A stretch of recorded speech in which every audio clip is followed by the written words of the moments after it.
कार्यक्रम सेहत में श्रोताओं आप सभी का बहुत बहुत स्वागत है। आज इस कार्यक्रम में हमारी मेहमान हैं स्त्री एवं प्रसूति रोग विशेषज्ञ डॉक्टर मनीषा सिंह। आज हम आपसे एक बहुत ही महत्वपूर्ण विषय पर चर्चा कर रहे हैं, एनीमिया रोग कारण, लक्षण और उपचार। डॉक्टर मनीषा सिंह, कार्यक्रम में आपका बहुत बहुत स्वागत है। नमस्कार भारती जी और सभी श्रोतागणों को मेरा भावपूर्ण नमस्कार। डॉक्टर मनीषा सिंह, हम आमतौर पर चर्चा करते हैं कि शरीर में खून की कमी हो गई है, या कई बार इस तरह से भी कहते हैं कि हीमोग्लोबिन की कमी हो गई है। तो हम जानना चाहेंगे कि ये रक्त की कमी होना, आयरन की कमी होना, हीमोग्लोबिन की कमी होना, ये वास्तव में है क्या? देखिए, ऐसा है कि हमारे लिए सबको पता है कि रक्त होना बहुत ज़रूरी है, उसी के उस पे हमारा सारा शरीर टिका हुआ है। और रक्त जो है हीमोग्लोबिन नाम के एक पदार्थ से बना होता है, जिससे हम ऑक्सीजन को सब अंगों तक पहुंचा पाते हैं। और हीमोग्लोबिन में दो भाग होते हैं, एक हीम और एक ग्लोबिन। जो ग्लोबिन होता है वो प्रोटीन होता है और हीम पार्ट जो होता है वो आयरन से बनता है। तो इसलिए हम कहते हैं कि लोहे की जरूरत होती है, लौह वाली चीजें हमें खानी चाहिए। ग्लोबिन प्रोटीन मोइटी होता है। अगर इन दोनों में से किसी भी एक चीज की कमी हो जाती है तो हीमोग्लोबिन कम होने लगता है, और जितना हीमोग्लोबिन शरीर में कम होता जाएगा उतना ऑक्सीजन कम पहुंचेगा अंगों तक। ये हीमोग्लोबिन जो है ऑक्सीजन के साथ मिलता है और उसको सुचारू रूप से हर अंग के कोने कोने तक पहुंचाता है। तो अगर किसी का 11 ग्राम हीमोग्लोबिन है तो वो बहुत अच्छी मात्रा में ऑक्सीजन हर कोने तक पहुंचेगा। वहीं अगर किसी का 7 ग्राम हीमोग्लोबिन है तो समझ लीजिए कि सिर्फ 7 ऑक्सीजन के कण वहां तक पहुंच पाएंगे। तो उतनी मात्रा में शरीर को और हार्ट को कमी पैदा होने लगेगी। अब वो कमी के जो लक्षण होंगे वो अलग अलग होंगे। किसी में जल्दी सांस फूलना, बहुत जल्दी थक जाना, शरीर का पीला दिखना शुरू होना, एकदम सफ़ेद हो जाना किसी समय, या ज़्यादा देर धूप में खड़े रह गए या ज़्यादा कुछ काम कर लिया तो अचानक से बेहोश हो जाना, ये सब लक्षण होते हैं जो हमें ये दिखाते हैं कि हमारे को शायद एनीमिया है। तो डॉक्टर साहब, यही एनीमिया है? जी। थोड़ा बताएं कि एनीमिया रोग वास्तव में क्या है। देखिए, एनीमिया तो नाम है बीमारी का। अब इसके कारण कई हो सकते हैं। किसी को अत्यधिक रक्तस्राव हो गया, उस वजह से अगर हीमोग्लोबिन कम हो गया तो भी वो एनीमिक हो जाता है। किसी को अगर बन नहीं रहा खून किसी वजह से, कभी जेनेटिक कोई बीमारी होती है, या किसी को कभी इन्फेक्शन है जिसमें बन तो रहा है खून लेकिन उसकी अत्यधिक खपत हो जा रही है, तो उनमें भी एनीमिया के लक्षण आते हैं। तो एनीमिया सिर्फ बीमारी है जिसमें हीमोग्लोबिन कम होता चला जाता है। अब वो किस कारणवश हुआ है वो अलग हो सकता है। जैसे जिनको टीबी की बीमारी है या जिनको कीड़े हैं, तो उन लोगों में हम देखते हैं कि शरीर का जो हीमोग्लोबिन है या जो भी शरीर में है वो इन बीमारियों से लड़ने में खर्च हो जा रहा है, इसलिए वो उसका इजाफा नहीं हो पा रहा हीमोग्लोबिन का। तो हमारा हीमोग्लोबिन लो स्टे में ही बना हुआ है। तो डॉक्टर मनीषा सिंह, हम कह सकते हैं कि कई अन्य बीमारियों के लक्षण के रूप में भी एनीमिया प्रकट होता है? जी, जैसे कि अभी किशोरावस्था में किसी बच्चे का पीरियड शुरू हुए हैं, माहवारी शुरू हुई है और उनको अत्यधिक हो रही है और वो किसी वजह से नहीं बता पा रहे हैं, संकोच में कई बार ये स्थिति आती है। और धीरे धीरे हम देख रहे हैं बच्चा बिल्कुल पीला सा होता जा रहा है, स्कूल में भी अटेंशन नहीं दे पा रहा है, उसके स्कूल के जो नंबर थे वो कम होने लग जा रहे हैं। तो इन सब पे भी कारण हो सकता है, तो हमें ये ढूंढना चाहिए। या बच्चों को कीड़े हैं तो भी ये सारी चीजें आ सकती हैं। ये जांच में बहुत आराम से हीमोग्लोबिन की जांच में पता लग जाता है कि हीमोग्लोबिन डाउन हो गया है। हम जब कारणों की बात कर रहे हैं तो डॉक्टर मनीषा सिंह, आमतौर पर पेट के जो कीड़े हैं या जो परजीवी हैं, और आमतौर पर हम देखते हैं कि मलेरिया रोग होने के बाद भी रक्त की कमी या आयरन की कमी शरीर में हो जाती है। तो ये बताएं कि बच्चों को जो एक कृमि है ये किस तरह से परेशान करते हैं? देखिए, वो भी तो आप ही के शरीर से खा रहे हैं, तो वो आपके शरीर का जो पोषण है वो सारे के सारे कृमि खा जाते हैं। तो आपके शरीर में ये परजीवी अगर रह रहे हैं, चाहे वो मलेरिया का पैरासाइट हो, चाहे वो कीड़े हों, ये आपके शरीर को विकसित होने से रोक देंगे। तो एक तरह से समझ लीजिए कि आंतरिक कलह है, तो आंतरिक कलह में विकास नहीं हो सकता। तो इस तरह से हम एनीमिया को कह सकते हैं कि हमारे शरीर में अंदर ही अंदर लड़ाई चल रही है और जो हमारे रिसोर्सेज हैं, जो हमारी संपदा है वो बट जा रही है, इसलिए वो हमारे विकास में नहीं लग पा रही और वो सारी जाया हो जा रही। हम खा तो बहुत अच्छा रहे हैं लेकिन वो जिस अंग तक पहुंचना चाहिए, जिस मात्रा में पहुंचना चाहिए, वो वहां नहीं पहुंच पाता है। डॉक्टर मनीषा सिंह, आपने किशोरियों की बात करी, माहवारी की बात करी। अब हम बात करते हैं कि गर्भवती महिलाएं भी, ऐसा जो आंकड़े बताते हैं, वो सर्वाधिक एनीमिया रोग से ग्रसित पाई गई हैं हमारे देश में। तो इसके पीछे भी क्या कुछ खास कारण है? गर्भावस्था अपने आप में एक बहुत मेजर स्ट्रेस है बॉडी के लिए, क्योंकि उसमें एक नए जीव का प्रजनन हो रहा है और ये जो नया जीव बन रहा है इसका हीमोग्लोबिन का दर कम से कम 15 से 18 मिलीग्राम पर डीएल होता है, जो कि नॉर्मल एक स्त्री का 11 से 12 होता है। तो आप सोचिए कि 11 से 12 वाले इंसान को अपने अंदर एक 18 ग्राम को पैदा करना है, तो उसके लिए कितनी ज़्यादा ज़रूरत हो जाएगी आयरन की, जो कि हमारी माँ बहनें थोड़ा सा ये सोच के कि हमें गोली खानी पड़ेगी, हमें दवाई खानी पड़ेगी, हिचकती हैं। और उस चक्कर में एक भ्रांति मन में रहती है कि शायद हमारा बच्चा बहुत वजनी हो जाएगा अगर हम गोलियां या दवाइयों का सेवन करेंगे और बाद में हमें प्रसव में मुश्किल होगी। उसके कारण क्या होता है कि शरीर और कमज़ोर होता जाता है, हीमोग्लोबिन और कम हो जाता है और प्रसव और जटिल हो जाता है, क्योंकि उस समय तक माँ इतनी एनीमिक हो गई होती है कि उनका हीमोग्लोबिन उनकी दिल की गति पे असर कर सकता है, या अगर प्रसव के बाद थोड़ा भी ज़्यादा खून का लॉस हो गया तो वो शरीर झेलने की काबिलियत नहीं रखता है और हमें फिर बाहर से खून की मदद लेनी पड़ती है, किसी और का खून लेना पड़ता है जिसमें संक्रमण होने के चांस ज़्यादा होते हैं। तो मेरी माताओं से, बहनों से इस माध्यम से ये विनती है कि सिर्फ खान पान से इतना बड़ा जो हमारा टारगेट है प्रेगनेंसी में वो पूरा नहीं हो पाता है। तो भारत सरकार द्वारा 60 मिलीग्राम की आयरन की गोली हर आशा बहन जी आपके घर घर तक पहुंचाती हैं। सिर्फ एक विनती है कि उसको खाएं और खाने के तुरंत बाद उसका सेवन ना करें।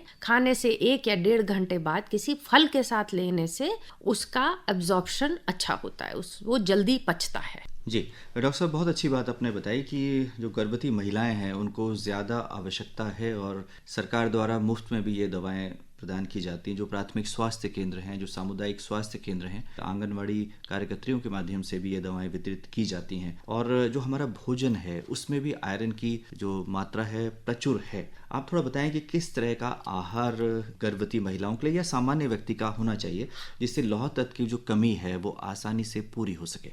अगर हम जो रोजाना का खाना हमारे भारतवर्ष में खाते हैं, अगर आप देखें हर प्रांत, हर समय के अनुसार जो फल आते हैं, जो सब्जियां आते हैं, उनमें प्रचुर मात्रा में लौह होता है। खराब तब होता है जब हम या तो उसको बहुत कम पका के खाते हैं या अत्यधिक पका के खाते हैं। तो हरी साग सब्जियों का सेवन करें। फलों में सेब, अनार, कोई भी फल या सब्जी जो कटने के बाद काली पड़ जाती है, मतलब उसमें लौह प्रचुर मात्रा में। जी, हम चुकंदर की बात करें या अनार की बात करें, ये सब आप देखिए, इन सब के दाग पड़ते हैं। जिस भी चीज पे दाग पड़ जाता है वो काले रंग का होता है और छूटता नहीं है। तो ये लोहे की मात्रा बताता है। और नॉर्मल खाना लोहे की कढ़ाई में बनाएं। जो हम सब्जी छोंकते थे तो वो वैसे ही अगर हम कर रहे हैं तो थोड़ा लोहा हमें वहां से भी मिलता है, थोड़ा आयरन हमें वहां से भी प्रदान होगा। बाकी दालों में भी हर चीज खानी बहुत जरूरी है। तो मैं सबको बोलती हूँ कि 2 गिलास पानी से शुरू होना चाहिए।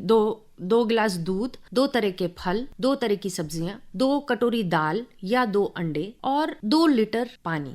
इतना अगर हम सेवन कर रहे हैं तो किसी भी तरह की कमी अमूमन नहीं होती है, जब तक कि हमारी जरूरत ना बढ़ जाए। हम अगर बहुत ज्यादा एक्सरसाइज कर रहे हैं या हमें गर्भावस्था है तब हमें आयरन सप्लीमेंट्स की जरूरत पड़ती है, वरना डे टू डे एक्टिविटी के लिए इतना अगर हम डाइट ले रहे हैं तो वो काफी होता है। डॉक्टर मनीषा, हम जानना चाहेंगे कि क्या कुछ लक्षण ऐसे हैं या शरीर हमें कुछ ऐसे संकेत देता है कि आयरन की कमी हो रही है? जी, हाथों पैरों में झंझनाहट होना, अचानक बैठे बैठे आपको चक्कर आने लगना और थोड़ा भी काम करने के बाद आपकी सांस फूलने लग जाना। जैसे मैं और आप बात कर रहे हैं, इतने में ही कोई जना अगर सांस फूलने लग जा रहा है तो ये भी कई बार हृदय गति का बहुत तेज हो जाना। बहुत सारे लोग बोलते हैं हम थोड़ा सा चलते हैं और ऐसा लगता है कि हमारा कलेजा बाहर आ जाएगा, हमारे दिल की धड़कन बहुत तेज हो जाती है। तो ये भी लक्षण होते हैं। अचानक से आपको लगे कि आपका रंग बहुत साफ हो गया है या बहुत ज्यादा पीलापन की तरफ जा रहा है, तो ये भी लक्षण हो सकता है। अचानक से माहवारी जिन औरतों को पहले कम होती थी और वो बहुत अधिक होने लगे तो इसका भी ध्यान रखें। या जिनको अधिक होती थी और वो बहुत कम मात्रा में होने लग जाए या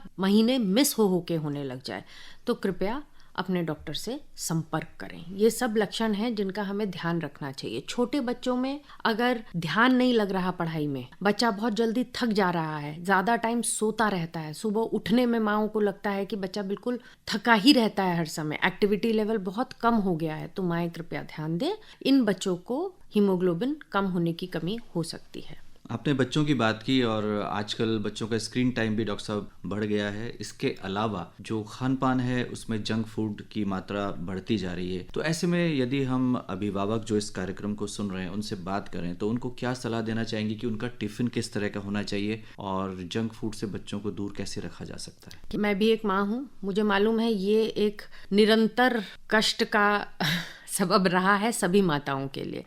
लेकिन इसमें हमें थोड़ी समझदारी से काम लेना पड़ेगा। तो बच्चों को जो चीज़ें अच्छी लगती हैं, वो जंक फूड में पिज्ज़ा, बर्गर, यही सब खाना चाहते हैं, तो मैं माँओं से कहूँगी कि वो घर में बनाना शुरू करें, जिससे उससे मिलते जुलते नाम दे के उनको हम खिला सकें। जैसे दाल बच्चे नहीं खाते हैं तो मूंग की दाल के चीले, उसी में बच्चे सब्जी खाने में हिचकिचाहट करते हैं, तो कोई भी हरी सब्जी, पालक हो गया, मेथी हो गई, उसको पीस के पेस्ट बना के और चीले जैसा बना दें और उसके अंदर पनीर की स्टफिंग डाल दें और उसको आप कोई भी रोल या कांठी रोल, कोई भी नाम दे दें जो कि बहुत जंक फूड से मिलता जुलता हो। और हर बच्चे के टिफिन में एक फल का जाना बहुत ज़रूरी है। एक वाटर बॉटल घर से ज़रूर जाए जिसमें पानी अगर उबाल के दे सकें तो बहुत बेहतर है, क्योंकि हमारे हिमालयन बेल्ट में थोड़ी कैल्शियम की मात्रा ज़्यादा होती है। और फल, कोई भी फल जो सीजनल फ्रूट है, वो एक फ्रूट बच्चे को सुबह टिफिन में ज़रूर देना चाहिए। और एक जब बच्चा स्कूल से वापस आता है तो खाने के बाद चाहे आधा केला या आम कुछ भी दे दें,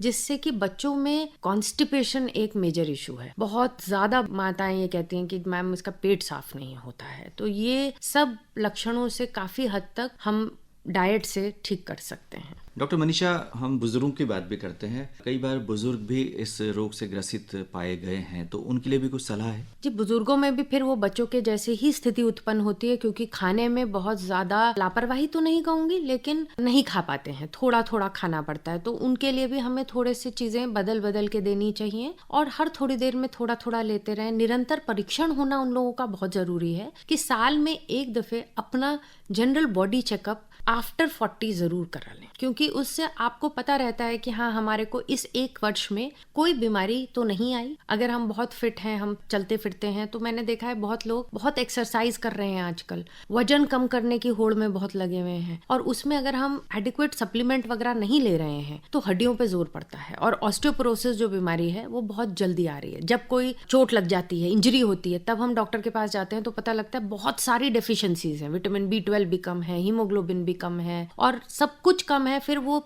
धीरे धीरे बहुत सारी दवाइयां जब एक साथ खानी पड़ती हैं तो फिर आप छोड़ देते हैं, ज्यादा दिन नहीं खा पाते, क्योंकि किसी न किसी दवाई का साइड इफेक्ट हो जाता है और हम फिर सोचते हैं कि अब हम इसे घरेलू उपचार से ठीक करेंगे। लेकिन तब तक इतना ज्यादा डेफिशिएंसी हो गई होती है कि घरेलू उपचार उसको पूरी तरह से ठीक नहीं कर पाते हैं। तो कोशिश ये रहनी चाहिए, अर्ली डायग्नोसिस, अगर कोई बीमारी है, कोई भी लक्षण है, आपका शरीर आपके साथ सबसे ज्यादा रहता है और वो आपसे बात करता है। तो अगर आपको रात में नींद बहुत कम आ रही है, आप सुबह उठ रहे हैं और आप फ्रेश नहीं फील कर रहे हैं, कोई एक ऐसा दर्द है जो लगातार आपको बना हुआ है और आपको उसको इग्नोर करके काम करते जा रहे हैं, तो ये कुछ समय के बाद किसी न किसी बीमारी का अंदेशा हो सकता है। तो अपनी शरीर की बात सुने और उसके अनुसार आगे चलें। अंत में डॉक्टर मनीषा सिंह, हम आपसे जानना चाहेंगे कि बहुत से लोग फूड सप्लीमेंट्स पर या इस तरह के जो टैबलेट्स मार्केट में हैं उन पर ज़्यादा विश्वास करने लगे हैं बनिस्बत इसके जो हमारे प्राकृतिक भोजन में है, क्या कहेंगी आप? अगेन, जैसे हम जंक फूड के लिए कहते हैं कि कोई भी चीज जो पैकेट में बंद आ रही है या कोई प्रिजर्वेटिव के साथ है, मतलब कि वो स्टोर्ड प्रोडक्ट है, उसकी लाइफ भगवान जाने कब तक है। तो हमें कोशिश ये करनी चाहिए जो चीज हम ताजी ले सकें और जो हमारे शरीर ने बचपन से ली है, जिस तरह से हम उसको एडजस्ट करेंगे उस तरह से कोई भी बाहर की चीज। हम दवाई लेने में क्यों इतना सकुचाते हैं? क्योंकि हमें मालूम है ये हमने कभी खाई नहीं है, तो हमारा शरीर शायद अच्छे से इसको बिहेव नहीं करेगा। साइड इफेक्ट क्या होते हैं? यही तो होते हैं। तो हमें कोशिश करनी है कि नेचुरल चीजों को यूज करें जो हम रोजाना खाते हैं। अभी इस कोविड वाले पीरियड में हम सबने देखा कितना काढ़ा पिया सबने, टू द एक्सटेंट की अल्सर्स हो गए। और काढ़े भी हमने बाजार से खरीद के पीने शुरू करे, एलोवेरा भी हमने खरीद के जूसेस पीने शुरू करे। तो सब भाई बहनों से मैं ये कहना चाहती हूँ, जो आपके घर में उग रहा है, जो आप उसका सेवन कर सकते, क्योंकि जो भी घर में उगाएंगे उसको साफ करके उसमें से आप थोड़ा ही निकाल के कर पाएंगे। जो भी प्रिजर्व्ड चीज होगी, हो सकता है वो बहुत हाई मात्रा में हो और वो आपके शरीर को फायदा ना करके अपितु नुकसान भी कर सकती है। तो डॉक्टर मनीषा सिंह, आज आप इस कार्यक्रम में आई और बहुत ही महत्वपूर्ण जानकारी हमारे श्रोताओं के साथ आपने साझा की। आकाशवाणी स्टूडियोज में आने के लिए आपका बहुत बहुत आभार, बहुत बहुत धन्यवाद। धन्यवाद भारती जी। नमस्कार श्रोतागणों।